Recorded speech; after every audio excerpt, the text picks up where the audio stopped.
Com um gol de Neymar e uma assistência, o Santos venceu o Sub-20 em jogo treino na manhã deste sábado no CT Rei Pelé. É aos poucos o Cuca tentando encontrar o time titular do Santos para o jogo contra o Remo, quinta-feira às 19 horas na Vila Belmiro, jogo válido da nona rodada do Campeonato Brasileiro. Isso mesmo, é o que eu disse aí. É o Cuca tentando encontrar o time titular do Santos para esse Campeonato Brasileiro, porque já estamos quase se aproximando o meio do ano e os torcedores do Santos não sabem escalar o time do Santos, aquele time que provavelmente seria o time para disputar o Campeonato Brasileiro, porque todo campeonato você tem o seu time escalado ali, né, como a gente falava tempo de criança, na ponta da língua. Você escala o seu time. E até agora a gente não tem como escalar esse Santos e falar: esse é titular, esse é o titular da posição. É sempre aquela troca, porque foi assim constante com o ex-treinador, o Juan Pablo Vojvoda. Portanto, é um trabalho que o Cuca vai fazer e aos poucos ele vai conseguindo encontrar aí esse Santos para quem sabe amanhã ou depois a gente poder olhar e falar: o time do Santos é esse aí,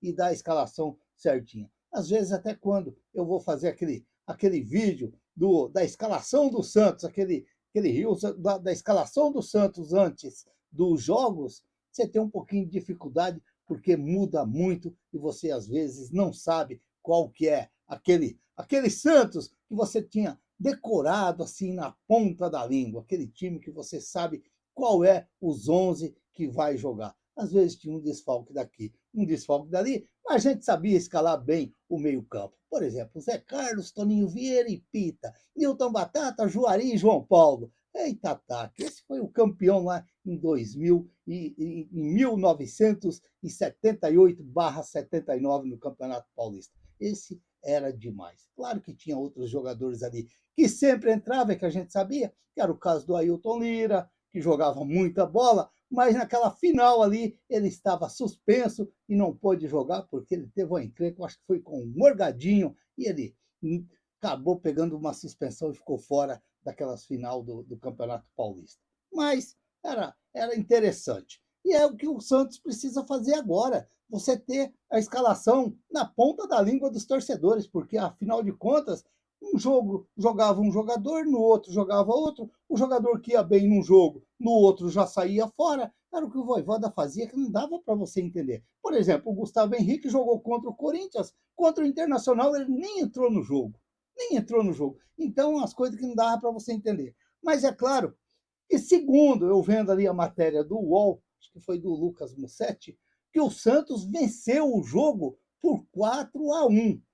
O Santos não divulgou o resultado, mas o pessoal sabe como fazer, sabe como beliscar daqui, beliscar dali, trazer uma informação daqui, outra informação dali, e chegaram à conclusão que o Santos venceu sim o Sub-20 do Santos por 4-1. E o Neymar fez um gol de pênalti e um gol e deu uma assistência. E teve, parece que gol do Rolizer, gol do Lautaro, e aí é o trabalho do Cuca. Parece que foi 45 minutos um time e depois 45 minutos outro time, contra os meninos do Sub-20.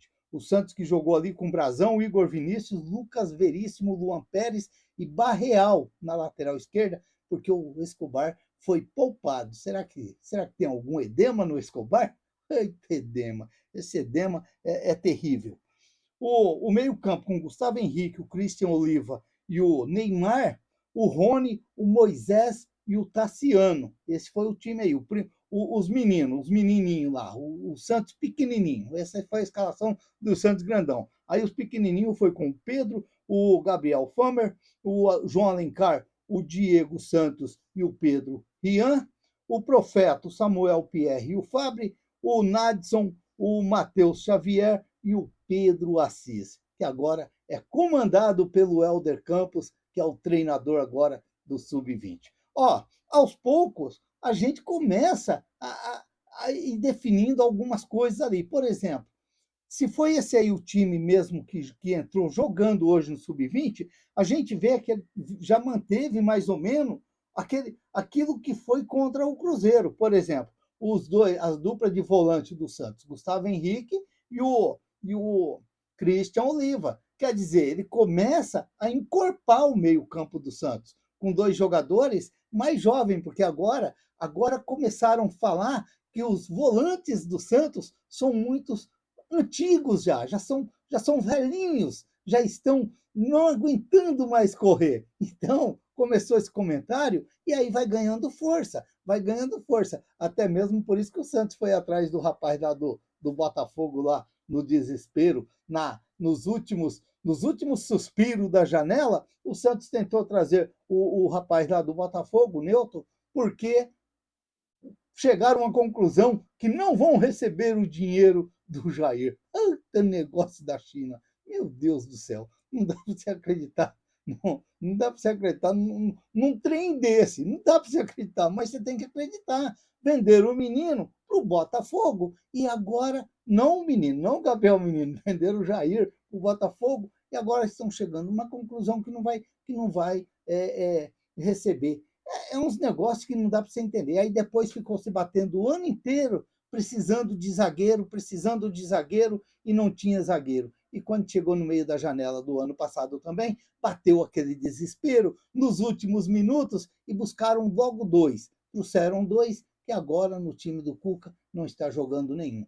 Além do Alex Duarte, que teve a infelicidade de ser emprestado para o Libertad, que eu não consigo entender como que você contrata um zagueiro, jogador de seleção paraguaia, para vir jogar no Santos e com 6 meses você já empresta o jogador porque não tem condições de jogar no Santos. É uns negócios que não dá para você entender. Eu não sei, eu acredito que eu estou meio perdido assim no futebol. Eu acredito que o negócio está meio complicado.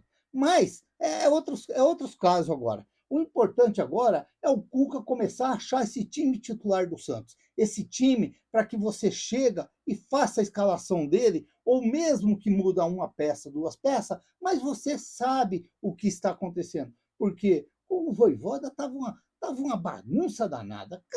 Cada jogo era um jogador, o jogador que ia bem já não tinha mais chance no próximo jogo, já ficava no banco, e aí vai ficando umas coisas meio que complicadas. Portanto, vamos aguardar aí, esperar que o Cuca tenha todo esse tempo aí, para quem sabe chegar contra o Remo, o Santos fazer aquele jogo bem legal, para agradar o torcedor e, quem sabe, uma vitória daquela bem marcante, que seria bem interessante, como eu sempre falo aqui no canal, para dar confiança para os torcedores, deixar os torcedores mais confiantes, porque a gente vê muito também a desconfiança dos torcedores com o elenco do Santos. Eu que sempre venho falando aqui, o elenco do Santos é bom, o elenco do Santos é bom, o elenco do Santos está precisando, ou está precisando, de confiança, de chegar um treinador ali e dar confiança para esse elenco e falar assim: vocês têm condições, vocês podem, vocês têm condições de chegar aonde a gente pode sonhar lá na frente. Não esse negócio que cada jogo é um time, cada jogo, uns jogos que você treina, e aí vai para o jogo, é aquela tiriça danada, aquela preguiça danada, como foi no jogo contra o Mirassol, todo aquele tempo treinando e praticamente um tempo perdido, jogado fora, porque não virou nada, acabou não acontecendo nada. Portanto, vamos esperar aí, vamos esperar. Se é que o Neymar fez o golzinho dele mesmo sendo de pênalti, não tem problema. Se teve assistência do Neymar, como eu vi na matéria, não tem importância, que isso daí vai agradando até mesmo o Neymar, e aí agradando o Neymar, agrada aqueles torcedores. Não aqueles vazas Neymar, não aqueles anti-Neymar, que esses aí ficam nervosinhos, esses aí fica travando o dente porque o Neymar faz gol, porque o Neymar dá assistência, porque o Neymar dá entrevista, porque o Neymar fala isso, fala aquilo, esses aí ficam nervosinhos. Mas para aqueles que gostam do futebol bem jogado e gostam de ver um craque dentro de campo, é claro que fica alegre, que é o meu caso. Eu gosto de ver futebol bem jogado e quando tem craque que desequilibra, aí enche mais os olhos. Não importa aonde ele está jogando, mas o importante é ele jogar bonito e fazer bonito dentro de campo. Se inscreva no canal, deixa seu like, faça seus comentários, ative o sininho para receber as notificações. Eu sou o Raul Schott, ficam todos com Deus, até o próximo vídeo, se Deus quiser.